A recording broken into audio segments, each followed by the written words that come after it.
We're back, we're better, and you know what time it is. She's my baby. Press it down, press it again. Giving the oat milk a good shake. Obviously, this is not a coffee video. I just freaking love coffee. So let's finish this batch and let's dive on in. Pour it. Oh, and watch to the end, because this is where I'll share the most important part on how to stop care what other people think of you. That's hot. Let's dive in.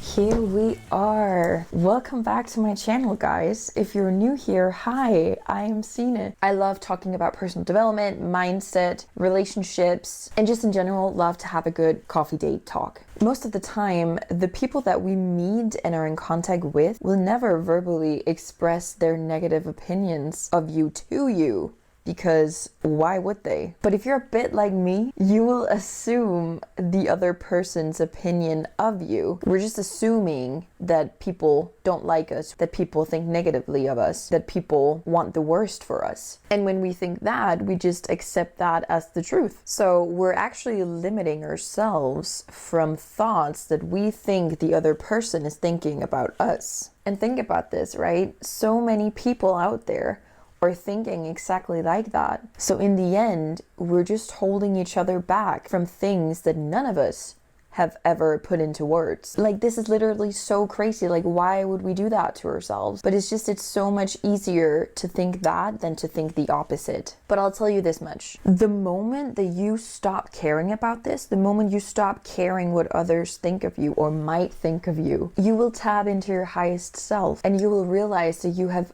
unlimited potential within you. When you have watched this video to the end, and do that because I will share the most important thing in the end, you will be closer to not giving a shit about what people think because you know yourself to the core. But let's be real here. You most likely clicked on this video because you're not quite there yet. Are you creating scenarios in your own head about confrontations or discussions with other people? They might be hurtful to you or frustrated.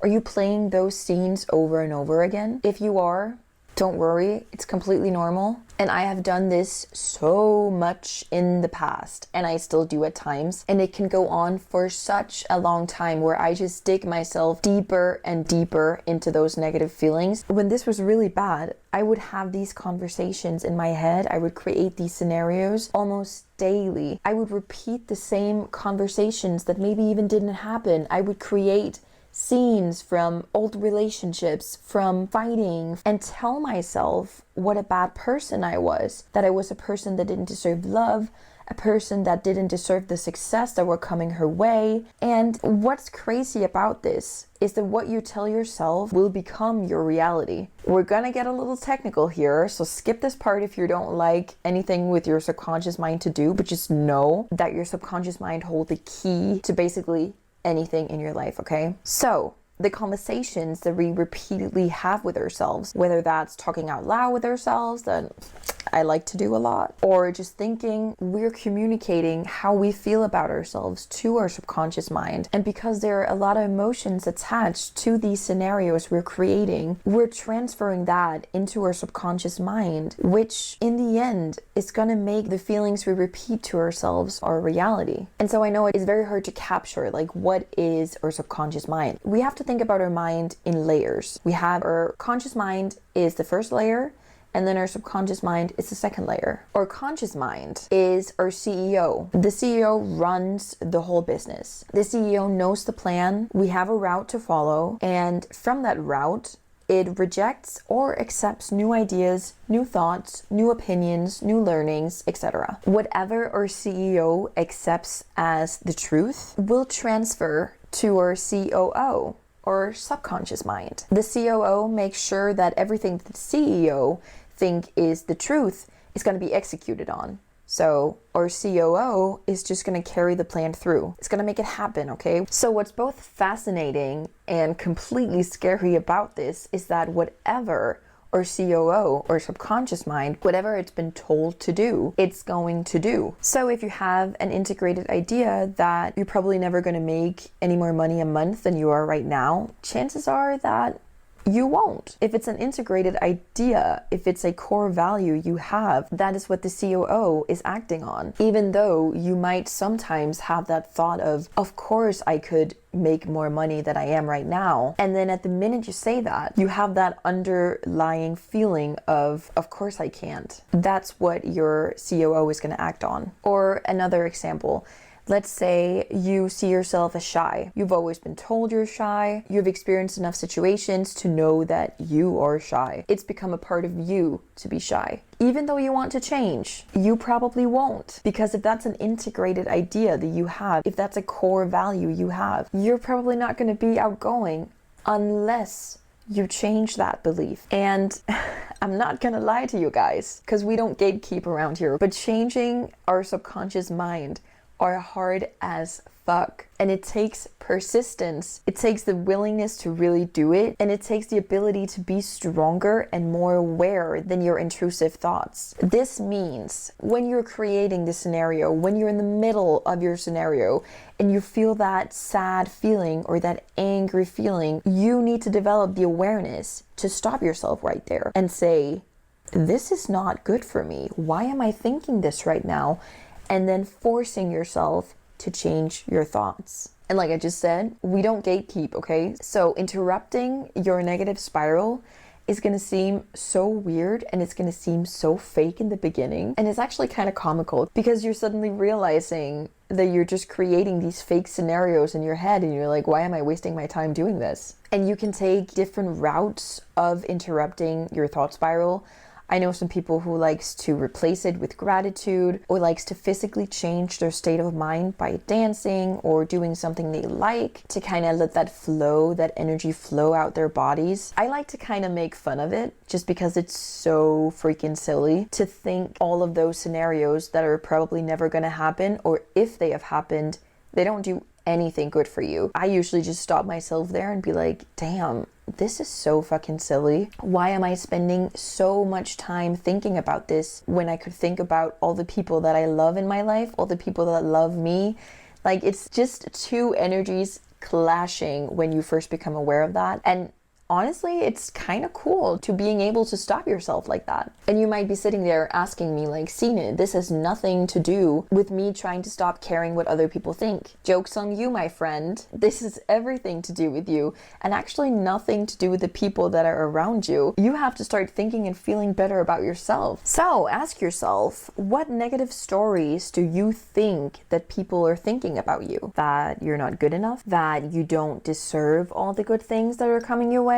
That you don't belong in the room? Whatever you think other people are thinking about you, throw that in the trash, okay? This is a huge symptom of fear. It does kind of help to think that a lot of people think like this. If you're afraid what they're thinking about you, just remember that they are also afraid what you might think of them. This can be really nice to know because that will open up for a new conversation, a lot of heartfelt compliments, just to make sure that they know that you don't think anything badly of them. If you start that cycle, you know for sure that that will also come back to you. But you have to really put fear in the passenger seat and put yourself in the driver's seat. You have to tell it, you know what? I see you and I hear you, but I do belong in this room. People are excited to talk to me. People love me for me. People think I am deserving and cool for everything I've done. And a really good thing to do here can be take a blank sheet of paper, take a pen, and start writing down all the badass things you've been doing in the last couple of years or your entire life. Maybe you traveled solo for the first time. Maybe you graduated high school or college. Maybe you made a new friend. What makes you badass? And allow yourself to be proud of your accomplishments. We've been hanging out here for a couple of minutes now. I can tell you that I am proud of you. You should be proud of yourself because maybe you 2 years ago wouldn't have accomplished what you have accomplished right now. Be proud of that. And if you're really badass, you'll take that list and you'll hang it up somewhere where you can see it every single day for reminding you what a winner you are. And here's another truth about changing, because again, we don't gatekeep around here, but many people will think that changing will come to them naturally. At some point, it will come to me.